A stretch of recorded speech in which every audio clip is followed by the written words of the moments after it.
با صدای امین امیری.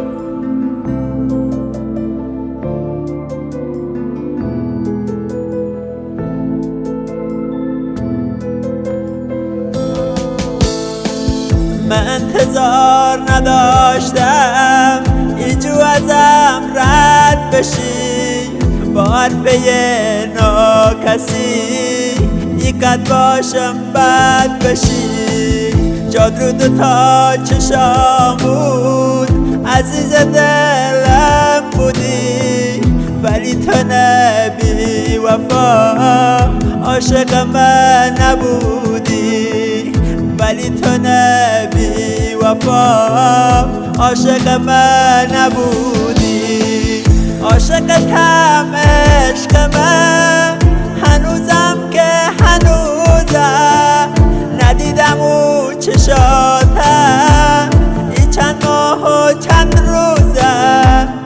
نداشتی تو بی وفا با من و دل صداقت، باشه حرفی ندارم برو عشق به سلامت، باشه حرفی ندارم برو عشق به سلامت.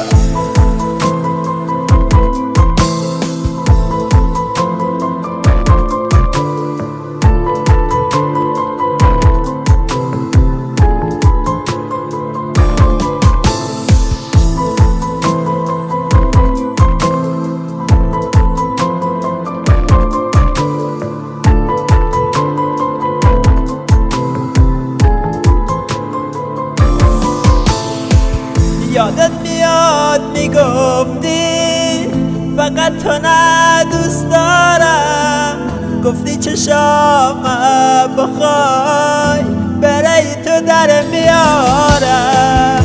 حالا چی شده دیگه جواب من نمیدی، عکسای یادگاری خونه همه بریدی، عکسای یادگاری خونه همه بریدی.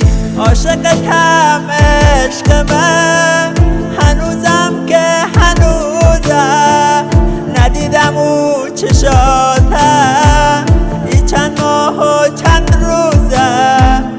نداشتی تو بی وفا با من و دل صداقت، باشه حرفی ندارم برو عشق به سلامت، باشه حرفی ندارم برو عشق به سلامت.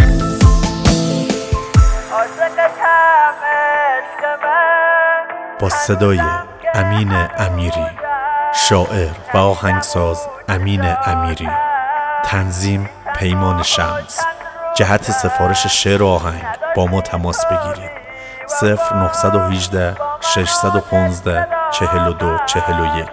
امین امیری.